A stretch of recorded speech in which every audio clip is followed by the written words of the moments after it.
Hello everyone, welcome to Siddharth EDU. Wishing you a very happy new year.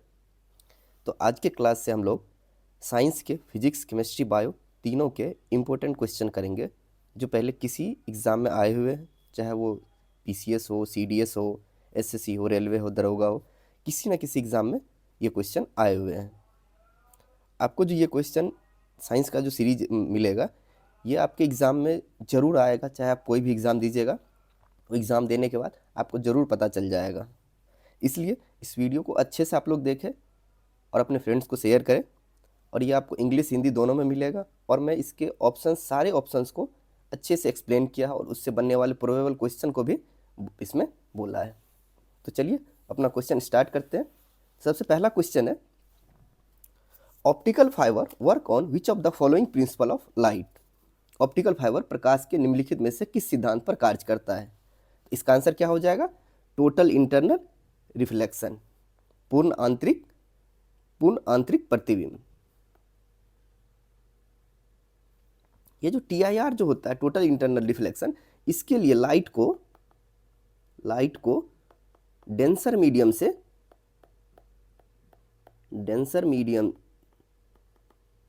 से rare medium में जाना पड़ता है। रेयर मीडियम में जाना होता है। तो जब भी लाइट डेंसर मीडियम से रेयर मीडियम में जाएगा, मतलब कम घनत्व से ज़्यादा घनत्व से कम घनत्व में जाएगा, तब क्या होगा? TIR हो जाएगा। इसका एग्जांपल लेके देख लेते हैं। आपको मिराज जो है, जैसे आप लोग कभी धूप में जो है रास्ते पे जाते होंगे, तो आप ज़्यादा मतलब आगे देखते होंगे तो आपको लगता होगा वहाँ पे पानी है, लेकिन जब वहाँ पास में जाते होंगे तब वहाँ पे दिखता होगा यहाँ तो पानी नहीं है। इसके पीछे का रीज़न क्या है? वो है TIR, टोटल इंटरनल रिफ्लेक्शन, पूर्ण आंतरिक प्रतिबिंब। चाहे मिराज हो गया, ये ऑप्टिकल फाइबर हो गया, ऑप्टिकल फाइबर, ये सारे किसके एग्जाम्पल है? TIR के हैं। एक देख लेते हैं डिफ्रैक्शन क्या होता है। डिफ्रैक्शन, जिसको विवरण बोलते हैं हिंदी में, जब आप कोई डिस्क वगैरह लेते हैं, CD वगैरह, जब इसको लाइट में जाके इसको रोटेट करते हो तो बहुत अट्रैक्टिव दिखता है, खूबसूरत दिखता होगा। उसके पीछे का रीज़न क्या है? वो है डिफ्रैक्शन। डिस्क हो गया, CD हो गया, ये सारे जो है डिफ्रैक्शन की वजह से दिखता है। फिर रिफ्रैक्शन क्या होता है? नेक्स्ट पॉइंट है रिफ्रैक्शन या अपवर्तन। अपवर्तन के लिए जो होता है, जरूरी है लाइट को एक मीडियम से दूसरे मीडियम में जाना पड़ता है। लाइट को एक मीडियम से दूसरे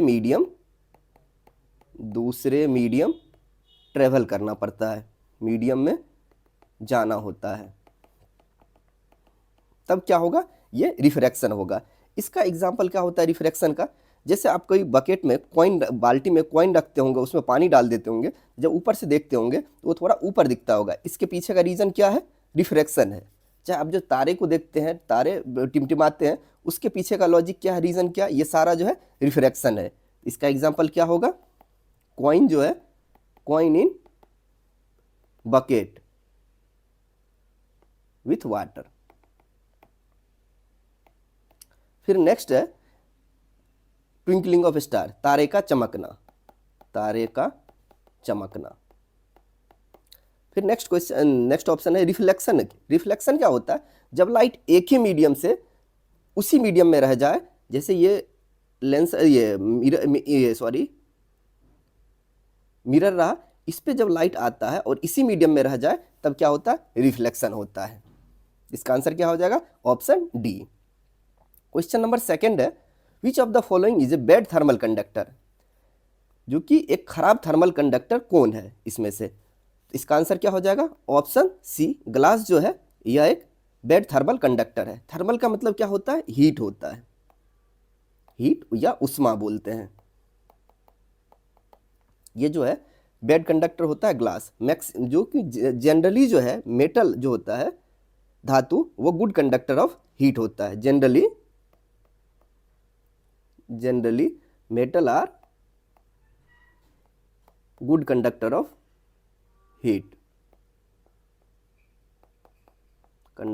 heat, and non-metal are bad conductor of heat।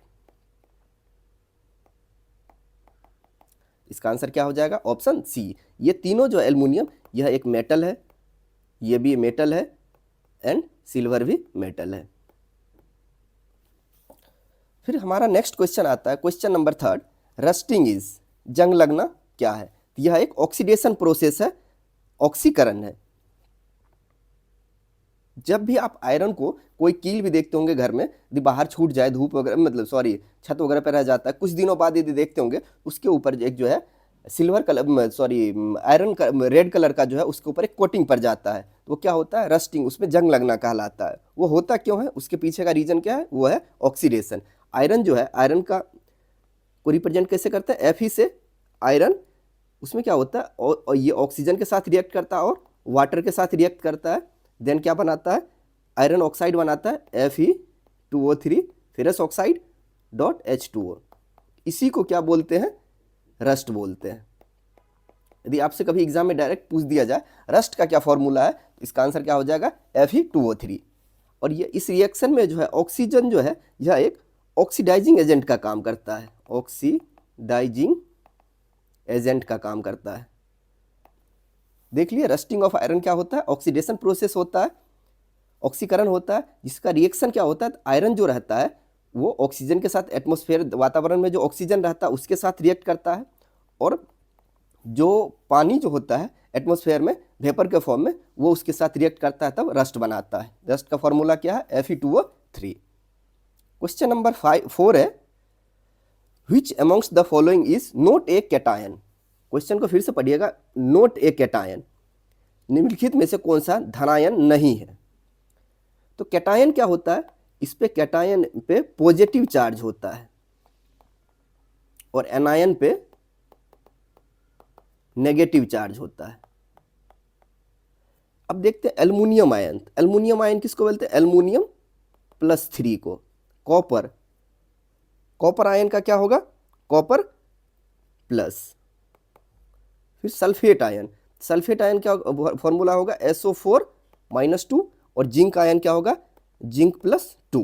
अब इसमें से देखिए पॉजिटिव चार्ज कौन नहीं है, तो इसका आंसर क्या हो जाएगा? Option C, sulphate ion. अब यदि यहीं पे पूछा जाता एनायन कौन सा है, तब क्या हो जाता? Sulphate ion. कोई भी मॉलिक्यूल रहेगा या आयन रहेगा, उस पर यदि चार्ज जो है नेगेटिव रहा तो वो एनायन होता है, यदि पॉजिटिव चार्ज रहा, प्लस चार्ज रहा, तो वो कैटायन होता है। Question number 5, in A majority of flowering plants out of the 4 megaspores what is the ratio of functional and degenerate megaspores? अधिकांश फल वाले पौधे में 4 मेगास्पोर में से कार्यात्मक और पतित मेगास्पोर का अनुपात क्या है? इसका आंसर क्या हो जाएगा? Option B, 1:3। जब आप देखेंगे इस तरीके से ये मेगास्पोर का स्ट्रक्चर, इसमें क्या होता है? 3 होते हैं, 4 होते हैं टोटल, 3 जो होते हैं ये पार्ट जो होता है ये चैलेजल पार्ट होता है, चैलेजल इंड होता है, और इधर एक जो होता है फंक्शनल मेगास्पोर होता है। ये क्या होता है? 3 जो बच जाते हैं, इधर एक वाला जो है फंक्शनल रहते हैं, ये क्या होते हैं? डिजेनरेट हो जाते हैं, ये टूट जाते हैं, डिजेनरेट, और ये फंक्शनल रहते हैं। तो इसका ऑप्शन, तो इसलिए इसका रेशियो क्या बनेगा? 1:3। क्या पूछा? Functional is to degenerate. Functional कितना रहा? 1 रहा, और degenerate 3। Question number 6, the body of all complex animal consist of dash basic types of tissues? सभी जटिल जानवरों के शरीर में डैश मूल प्रकार के उत्तक होते हैं। इसका आंसर क्या हो जाएगा? Option B, 4। मेनली जो है एनिमल में 4 टाइप ऑफ टिश्यू पाया जाता है। 4 टाइप ऑफ टिश्यू कौन कौन से होते हैं? पहला इपिथेलियम टिश्यू,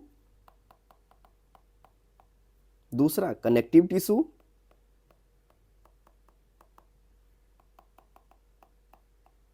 तीसरा मस्कुलर टिश्यू,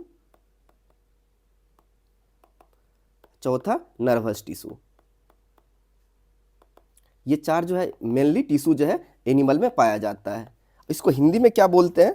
तो इपिथेलियम को क्या बोलते हैं? उपकला उत्तक, उपकल कला उत्तक। कनेक्टिव को क्या बोलते हैं? संयोजी उत्तक, संयोजी उत्तक। मस्कुलर को क्या बोलते हैं? मांसपेशीय उत्तक, मांसपेशीय उत्तक। और नर्वस को क्या बोलते हैं? तंत्रिका उत्तक। मेनली जो है एनिमल में 4 तरह के टिश्यू पाए जाते हैं, और वो कौन कौन से टिश्यू होते हैं? वो होते हैं epithelium tissue, connective tissue, muscular tissue और नर्वस टिश्यू। ये 4 टिश्यू जो है एनिमल में पाए जाते हैं।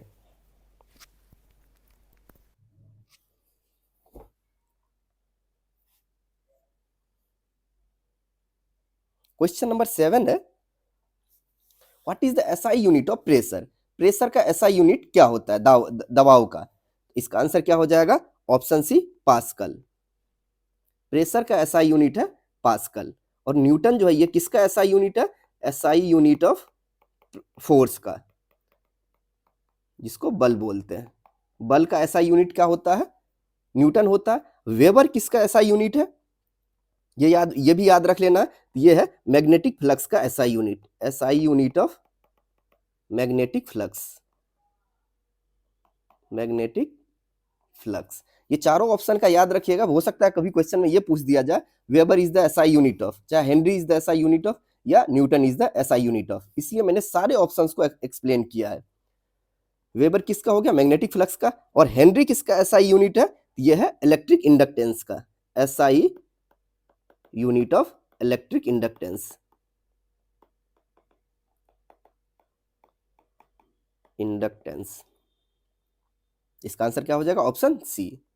क्वेश्चन नंबर 8 है, haemoglobin is an important components of, haemoglobin dash का एक महत्वपूर्ण घटक है। इसका आंसर क्या हो जाएगा? RBC, option B, red blood sales.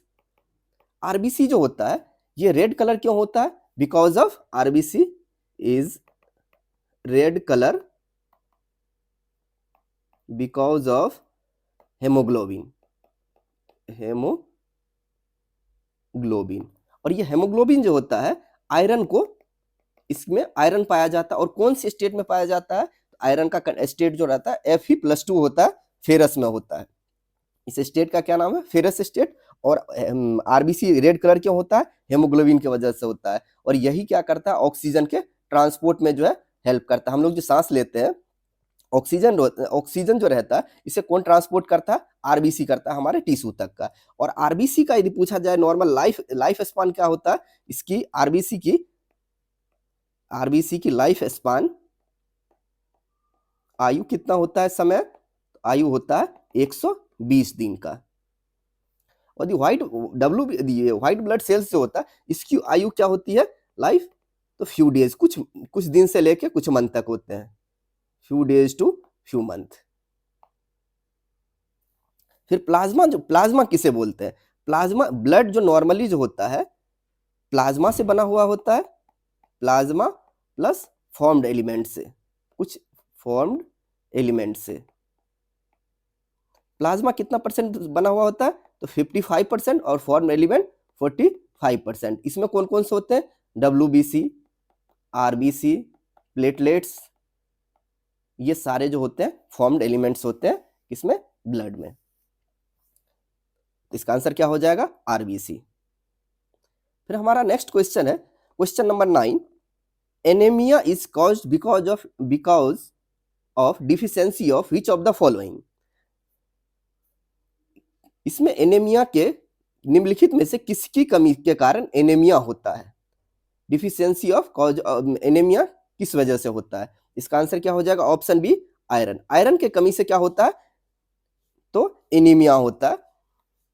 Cause of deficiency is of anaemia का क्या कारण है? वो है आयरन। कोबाल्ट की कमी से क्या होता है? तो परनीसियस एनीमिया होता है, परनीसियस एनीमिया। फिर कैल्शियम की कमी से क्या होता है? यदि कभी पूछ दिया जाए तो उसके कमी से, ये कैल्शियम की कमी से क्या होता है? ओस्टियोपोरोसिस होता है, ओस्टियोपोरोसिस या रिकेट्स। ये दोनों जो होता है कैल्शियम के कमी से होता है। क्वेश्चन नंबर 10 है, why does a black board appears black in colour? Black board का रंग काला क्यों दिखाई देता है? इसके पीछे का रीजन क्या है? Option number D, it absorb all the colours, ये सभी रंग को अवशोषित कर लेता है। कोई भी ऑब्जेक्ट यदि ब्लैक दिखता है तो ब्लैक दिखने का रीजन क्या है? वो एब्जॉर्ब ऑल कलर। और यदि कोई ऑब्जेक्ट व्हाइट दिखता है तो ये क्या करता है? It reflect all colour. वो क्या करता है? पूरे का पूरे लाइट को रिफ्लेक्ट कर देता है, इस वजह से वो व्हाइट दिखता है। और ब्लैक जो दिखने का क्या रीजन है? वो पूरे का पूरे कलर को एब्जॉर्ब कर लेता है। और यदि नॉर्मल कलर देखते हैं, कुछ पार्ट को एब्जॉर्ब करता है, कुछ पार्ट को रिफ्लेक्ट करता है, इस वजह से वो हमें वो अलग अलग कलर देखते हैं, ब्लू दिखता है, रेड दिखेगा। इस सब का रीजन क्या है? वो पार्सली एब्जॉर्ब होता है और पार्सली रिफ्लेक्ट करता है। क्वेश्चन नंबर 11 है, व्हाट इज ड्राई आइस? सूखी बर्फ क्या है? इसका आंसर क्या हो जाएगा? Solid CO2। ड्राई आइस किसको बोलते हैं? सॉलिड कार्बन डाइऑक्साइड को क्या बोलते हैं? Dry ice. ये आप लोग देखते होंगे, जो कि ड्राई आइस जो रहता है सॉलिड फॉर्म में रहता है, जब आप उसको हाथ में लेंगे, बाहर निकालेंगे तो उसमें से लगेगा धुआं जैसा निकलता है, उसी को ड्राई आइस बोलते हैं। वो क्या होता है? सॉलिड CO2 होता है। इसका प्रोसेस क्या होता है? तो सॉलिड से क्या होता है? ये वेपर में कन्वर्ट होता है, और इस वजह से इस प्रोसेस को क्या बोलते हैं? सब्लिमेशन। फिर क्वेश्चन नंबर 12 है, हु डिस्कवर्ड बैक्टीरिया? बैक्टीरिया का खोज किसने किया? इसका आंसर क्या हो जाएगा? 12 का option number A, Anton when Leeuwenhoek. Anton when Leeuwenhoek जो है, इन्होंने बैक्टीरिया का खोज किया। इन्होंने बैक्टीरिया का खोज किया, बैक्टीरिया एंड लिविंग सेल का खोज किया है, इस दोनों का खोज किया। और दूसरा है रॉबर्ट ब्राउन। रॉबर्ट ब्राउन जो है, इन्होंने न्यूक्लियस का खोज किया, जिसको हिंदी में बोलते हैं केंद्रक का खोज किया। किन्होंने? यह है रॉबर्ट ब्राउन ने। रॉबर्ट हुक ने क्या किया? सेल का खोज किया। तो first time cell discovered by, और वो भी कौन किस टाइप का सेल था? वो डेड सेल था। फिर नेक्स्ट ऑप्शन डी में है रॉबर्ट कोच। इनका क्या कंट्रीब्यूशन रहा था? इन्होंने क्या किया था? ट्यूबरक्लोसिस जो टीबी होता है जिस बैक्टीरिया से, उन्होंने उस बैक्टीरिया को खोज किया था। उस बैक्टीरिया क्या नाम है? Tuberculosis bacteria. इन्होंने ट्यूबरक्लोसिस बैक्टीरिया का खोज किया था। फिर क्वेश्चन नंबर 13 है, what is the name of A group of similar cells perform a specific function? इसका आंसर क्या हो जाएगा? Option A, tissue. देखिए, सेल जो होता है, बहुत सारे सेल मिलके क्या बनाते हैं? टिश्यू बनाते हैं। टिश्यू मिलके क्या बनाते हैं? ऑर्गन बनाते हैं। ऑर्गन मिलके क्या बनाते हैं? ऑर्गन सिस्टम बनाते हैं। यहां पे क्या पूछ रहा है? What is the name of A group of similar sales? तो सेल मिलके क्या बनाएगा? टिश्यू बनाएगा। यही पूछा जाता है, यदि टिश्यू मिलके क्या बनाता है तो वो होता है ऑर्गन। ऑर्गन मिलके क्या बनाता है? बहुत सारे ऑर्गन मिलके ऑर्गन सिस्टम। इसका आंसर क्या हो जाएगा? ऑप्शन ए, टिश्यू हो जाएगा। क्वेश्चन नंबर 14 है, plant tissue are of how many types? पादप उत्तक कितने प्रकार के होते हैं? पादप उत्तक जो है 3 प्रकार के होते हैं। और ये कौन कौन सब होते हैं? तो 3 टाइप्स। पहला है ETS, epidermal tissue system. Epidermal tissue system, Hindi में भी यही बोला जाता है। तो इसका एग्जांपल क्या हो जाएगा? स्टोमेटा वगैरह जो देखते हैं हम लोग, छिद्र जो देखते हैं जो होता है स्टोमेटा में, ये सब किसके अंदर में आता है? ये आता है इपिडर्मल टिश्यू सिस्टम के अंदर में आता है। दूसरा आता है GTS, ground tissue system. Ground tissue system, इसके अंदर सारे वो आते हैं टिश्यू जो ETS और VTS, वस्कुलर टिश्यू सिस्टम में नहीं आते हैं। तीसरा कौन आते हैं? वो है VTS, vascular tissue system. Vascular tissue system, इसके अंदर हम लोग क्या पढ़ते हैं, तो जाइलम एंड फलम। तो कौन 3 तरह के टिश्यू है प्लांट में, तो वह है इपिडर्मल टिश्यू सिस्टम, दूसरा है ग्राउंड टिश्यू सिस्टम और तीसरा है वेस्कुलर टिश्यू सिस्टम।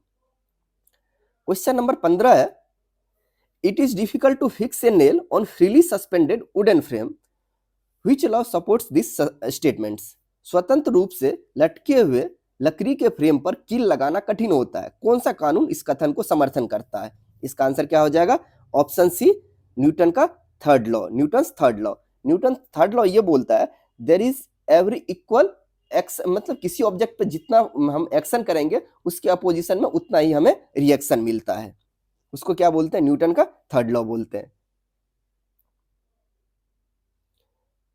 तो अब ये देख लेते पास्कल लॉ क्या होता है। जब किसी कंटेनर में यदि हम लिक्विड भर दे, पानी इसमें भर दिए और ये पानी क्या करेगा, चारों साइड इक्वल प्रेशर लगाता है, उसी को बोलते हैं पास्कल लॉ बोलते हैं। फिर न्यूटन के सेकंड लॉ किसे बोलते हैं, न्यूटन का सेकंड लॉ होता है फोर्स होता है, फोर्स इक्वल्स टू एफ बराबर dp by dt, means force is directly proportional to change in momentum. Force जो होता है, मोमेंटम में जो बदलाव होता है, त्वरण में जो बदलाव होता है, उसी को क्या बोलते हैं, फोर्स बोलते हैं। और ये न्यूटन के सेकंड लॉ से आता है। न्यूटन के सेकंड लॉ से हम लोग क्या प्राप्त करते हैं, तो वो बल, फोर्स को प्राप्त करते हैं। लॉ ऑफ इनर्शिया क्या होता है, इनर्शिया इसे बोला जाता है यदि कोई भी ऑब्जेक्ट यदि रेस्ट पे है, रेस्ट पर है तो रेस्ट पे ही रहेगा, रेस्ट पर ही रहेगा जब तक एक्सटर्नल फोर्स ना लगे। जैसे यदि आप सो रहे होते हैं, आपके मन में चल रहा होगा ठंडी के मौसम में जो कि सुबह उठ के 6 बजे पढ़ना है, लेकिन आपको बेड जो है, नींद जो है आपको उठने देगा नहीं, वो क्या होता है, इनर्शिया ऑफ रेस्ट है। आपका मन तो कर रहा है कोई एक्सटर्नल फोर्स ना लगे, यदि उसके ऊपर जो है यदि पानी दे दिया जाए, तो पानी अगर पी लेते हैं, उसका नींद खुल जाती है, तो वो क्या हो गया, इनर्शिया ऑफ रेस्ट से, इनर्शिया ऑफ मतलब उस ऑब्जेक्ट को रेस्ट से मोशन में ले आते हैं। जैसे किसी बहुत बड़ी हैवी ब्लॉक है, कोई हैवी ब्लॉक है और इस पे यदि फोर्स लगा, ये पहले तो रेस्ट पे है, यदि फोर्स लगाते हैं तब ये ऑब्जेक्ट क्या करता है, मूव करना स्टार्ट करता है। ये किसका सिद्धांत है, ये किसका ये लॉ है, तो वो है inertia of rest, inertia of rest. जैसे कोई बॉल है, कोई बैट्समैन इसे हिट करता है, यहाँ पे क्या करता है, फील्डर जो कैच करता है, ये क्या करता है, ये है inertia of motion. Tej ball को स्पीड में, मतलब वो जो वेग में आ रहा है, स्पीड में आ रहा है, उससे जो क्या अपना एक्सटर्नल फोर्स लगा के उसे रोकते हैं, तो वो क्या कारण है, inertia of motion, inertia of motion. Question number 16 है, which of the following is note. Question में अच्छे से पढ़ा कीजिएगा, जब भी क्वेश्चन आए नोट है या नोट नहीं दिया हुआ है, कौन सा इसमें करेक्ट है, नोट करेक्ट है। Which of the following is not a property of electromagnetic waves? निम्नलिखित में से कौन सा विद्युत चुंबकीय तरंगों का गुण नहीं है। इसका आंसर क्या हो जाएगा 16 का, option A, electromagnetic waves do not show interference and diffraction. विद्युत चुंबकीय तरंगे हस्तक्षेप और विवर्तन नहीं दिखाती है। लाइट जो है, इसका एग्जाम्पल ले लेते हैं। लाइट जो होता है प्रकाश, यह एक इलेक्ट्रोमैग्नेटिक वेव का एग्जाम्पल है। लाइट में जो होता है ये दोनों प्रॉपर्टी होता है, इंटरफेरेंस भी होता है, इंटरफेरेंस, और दूसरा डिफ्रैक्शन भी होता है। ये दोनों जो है ये लाइट के वेव नेचर को शो करता है। तो ये दोनों नेचर जो लाइट में पाया जाता है, इसमें क्या हुआ, नोट शो, ये तो गलत हो गया, इसलिए ऑप्शन क्या हो जाएगा, ऑप्शन ए। अब इस सब को देखते हैं, क्या ये इलेक्ट्रोमैग्नेटिक वेव की प्रॉपर्टी है क्या। ये तीनों जो है option B, sorry option B, C, D, ये तीनों जो है ईएम वेव के, इलेक्ट्रोमैग्नेटिक वेव के प्रॉपर्टी है। ऑप्शन बी,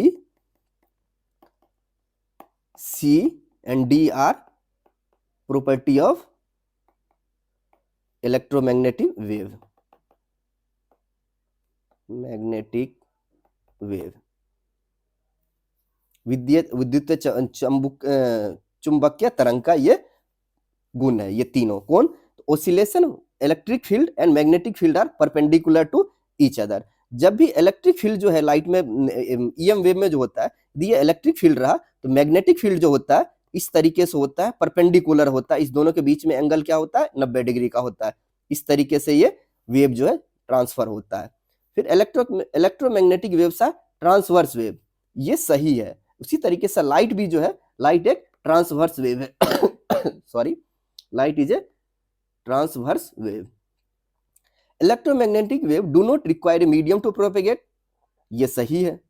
काहे तो लाइट जो है, लाइट को ऐसा नहीं है कोई मीडियम की जरूरत पड़ती है, लाइट जो है किसी भी मीडियम में जाता है और बिना मीडियम का भी ट्रेवल करता है। इसका आंसर क्या हो जाएगा? Option C. Sorry, question number 17, red rot is a disease cause to which of the following plants. इसका आंसर क्या हो जाएगा? Option B, sugar cane. लाल सड़न रोग निम्नलिखित में से किस पौधे में होता है? तो वो होता है गन्ने में। जब आप गन्ने में देखे होंगे तो गन्ने में कहीं नीचे वाले स्टेम जो होता है उस पोर्शन में देखे होंगे लाल लाल पंसा दिखता होगा। उसके पीछे का क्या रीजन है? वह एक डिजीज है। और ये किस बैक्टीरिया से पाया जाता है? किस चीज से होता है ये रेड रूट डिजीज? तो इसका आंसर क्या हो जाएगा?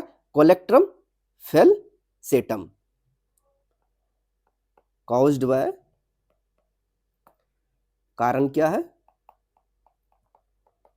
कारण है कोलेक्टोट्राइकम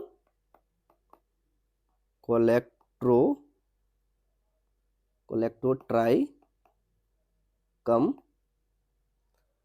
फेलकेटम। यह एक फंगस है, कवक।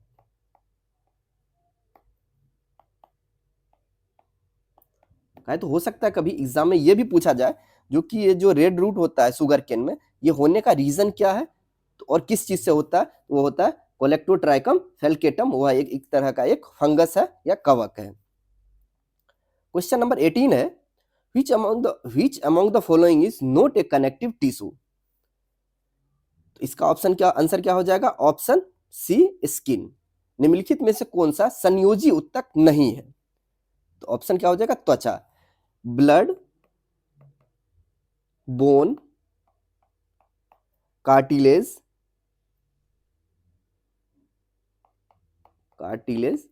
ये सभी जो है कनेक्टिव टिश्यू है। और ये स्किन जो है यह एक एपिथेलियल टिश्यू है, एपिथेलियम टिश्यू। फिर क्वेश्चन नंबर 19 है, which of the following microorganism cause disease like polio and chicken pox। Polio और चिकन पॉक्स किस चीज से होता है? ये होता है वायरस से। पोलियो और चिकन पॉक्स जो होता है ये दोनों वायरस की वजह से होता है। कुछ और देख लेते हैं कौन कौन से ऐसे डिजीज है जो वायरस से होते हैं और बैक्टीरिया से होते हैं या प्रोटोजोआ से होते हैं। वायरस से होने वाला डिजीज कौन कौन सा है? पॉक्स हो गया, चाहे वो स्मॉल पॉक्स हो या चिकन पॉक्स हो, ये सभी जो होते हैं वायरस से होते हैं। फिर चाहे मम्स हो, चाहे वो पोलियो हो, चाहे वो एड्स हो या रेबीज हो, डेंगू फीवर हो, ये सभी जो है वायरस से होने वाले बीमारी है। बैक्टीरिया से होने वाले कुछ बीमारी का देख लेते हैं। बैक्टीरिया से वो होता है कॉलरा, हेजा जिसको बोलते हैं, कॉलरा, टाइफाइड, टेटनस,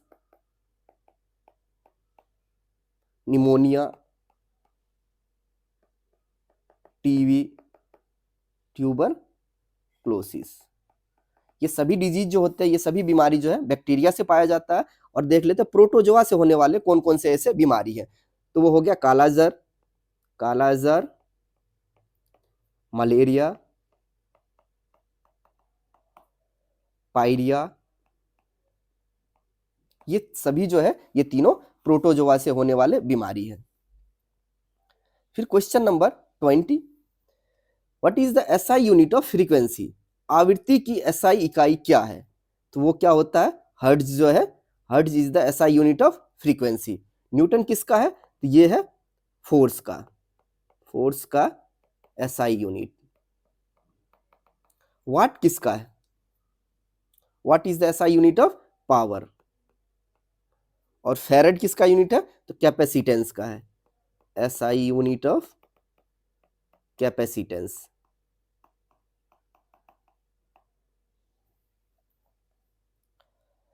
फिर क्वेश्चन नंबर 21 है, which of the following are longest cell of human body. Longest cell कौन से हैं? तो वो है नर्व सेल। नर्व सेल जो है लॉन्गेस्ट सेल होता है। ये रहा जैसे आपका नर्व,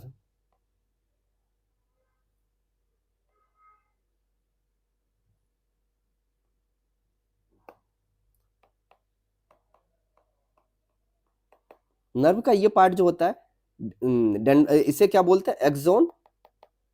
इसे क्या बोलते हैं? साइटोन। इसको क्या बोलते हैं? डेंड्राइट बोलते हैं। ये है एक्सोन, ये सॉरी ये है nerve cell. Nerve cell is the longest cell of human body. Question number 22, which of the following is responsible for giving colour to human skin. निम्नलिखित में से कौन सा मानव त्वचा को रंग देने के लिए जिम्मेदार है?